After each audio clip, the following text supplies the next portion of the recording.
21 November Kings অ্যারেনার মাঠে এমন এক দৃশ্য দেখা গেল যেটা বাংলাদেশের ফুটবলে অনেক দিন দেখা যায়নি।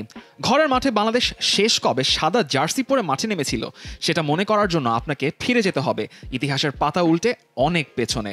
সাদা জার্সির সঙ্গে বিভিন্ন আইকন এবং সিম্বলিক মোটিভ, কাঁধে সবুজ সিঙ্গুলার স্ট্রাইপ, এই মনোরম জার্সির অভিষেক ঘটেছিল বিশ্বকাপ বাছাই পর্বের প্রথম রাউন্ডে মালেতে, মালদ্বীপের বিপক্ষে 1-1 গোলে ড্র হওয়ার সেই ম্যাচটাতে।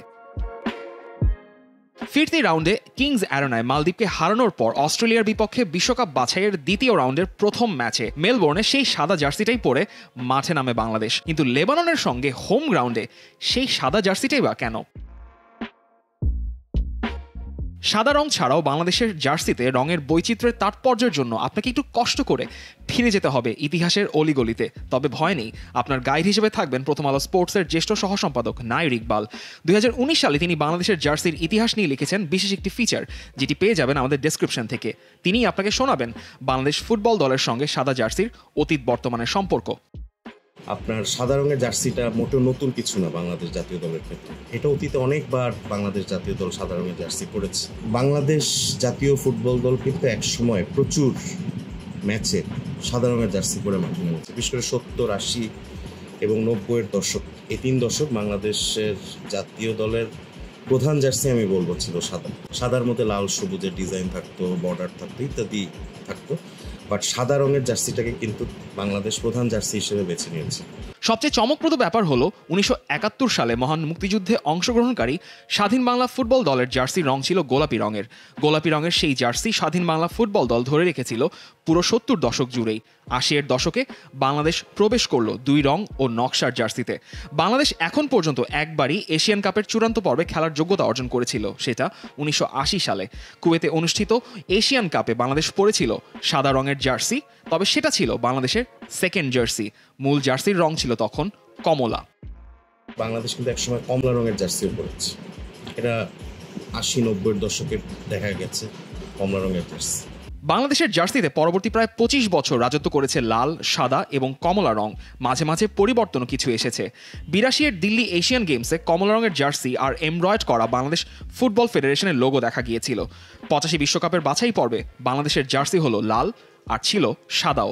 পরবর্তী কয়েক বছর বেশি দেখা গেল লাল আর সাদা জার্সি, কমলা চলে গেল অন্তরালে। 90-এর দশকে অবশেষে প্রবেশ করলো সবুজ রং। 90-এর এশিয়ান গেমসে বাংলাদেশ পেল সবুজ ও লাল জার্সি। তবে 92-এর এশিয়ান কাপেই আবার ফিরে আসলো কমলা রং। তবে পরবর্তী বছরগুলোতে বাংলাদেশের জার্সিতে দেখা গেছে নানান বৈচিত্র্য। শুধু কমলা নয়, বাংলাদেশ হলুদ রঙের জার্সি পরেছে, বাংলাদেশ নীল রঙের জার্সি পরেছে, বিভিন্ন রঙের ডিজাইনের সমারোহ আমরা দেখেছি বাংলাদেশের জাতীয় দলের জার্সি। 99 সালে নেভি ব্লু রং বেছে নেওয়ায় বেশ সমালোচনাও হয়েছিল, কিন্তু এই নেভি ব্লু রং এখনও মিশে আছে বাংলাদেশের ঐতিহাসিক 2003 সালের সাফ ক্যাম্পেইনের জার্সিতে, যেবার বাংলাদেশ হয়েছিল চ্যাম্পিয়ন। সাদা জার্সির মধ্যে নেভি ব্লু আর লাল বর্ডার, শর্টস এবং মোজা দুটোই সাদা। এই জার্সি পরে বাংলাদেশ জিতেছিল সাফ চ্যাম্পিয়নশিপ। তবে 2000 সালের পর সবুজ ও লাল রংকেই জাতীয় দলের জার্সির স্ট্যান্ডার্ড রং হিসেবে বেছে নেওয়া হয়। 2005 সালের পর থেকে মোরলেস লাল সবুজ জার্সিটাকেই প্রাধান্য দেওয়া হয়েছে।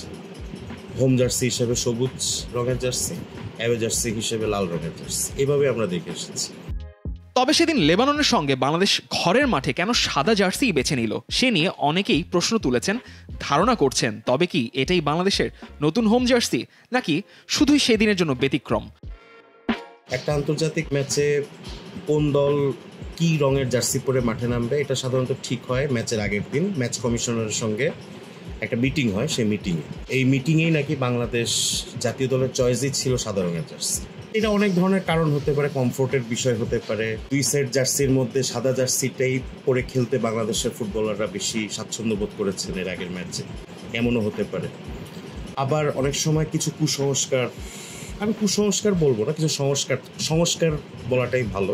মালদ্বীপের বিপক্ষে সে মালের ম্যাচটির যে 89তম মিনিটে সাদউদ্দিন মাঠে নেমে যোগ করার সময় গোল করলেন, গোল করে বাংলাদেশকে ম্যাচে রাখলেন, বিশ্বকাপ বাছাই পর্বে রাখলেন, এই ব্যাপারটা হয়তো ফুটবলারদেরকে বেশি আকর্ষণ করেছিল। সাদা রঙের জার্সি পরার ক্ষেত্রে বাংলাদেশ জাতীয় দলকেও আকর্ষণ করেছিল, এরকম হতে পারে। এটা আমি বলছি না যে এটাই বাট এরকম হতে পারে। অনেক ক্লাব এবং দেশই তাদের পতাকার রঙের আদলে জার্সির রং ঠিক করে থাকে। বাংলাদেশও তাই 2006 সালের পর থেকে এমনটা করে আসছিল। তবে পতাকার রঙেই জার্সির রং হতে হবে এমন বাধ্যবাধকতা আছে কি? অনেকে অনেক ধরনের মত দিতে পারেন। আমি তো মনে করি যে বেশিরভাগই মতই আসবে হচ্ছে জাতীয় পতাকার রঙের আদলে জাতীয় দলের জার্সির রং ফিক্সড রাখার বিষয়। অ্যাওয়ে জার্সিটা আমার কাছে মনে হয় যে একটু উন্মুক্ত থাকাই ভালো।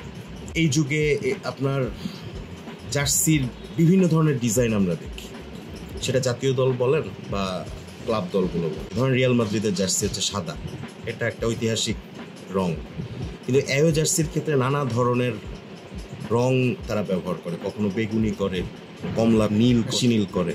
এমনকি জাতীয় দলের ক্ষেত্রে আমরা ইদানিং দেখছি বিষয়টা।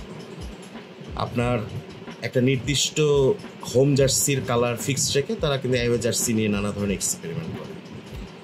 তো বাংলাদেশের ক্ষেত্রে এমনটা হতে পারে, কেন হবে না? আমরা আমাদের সবুজ রংটাকে রাখি হোম জার্সি হিসেবে, অ্যাওয়ে হিসেবে আমরা অন্য কালার বেছে নিতে পারি।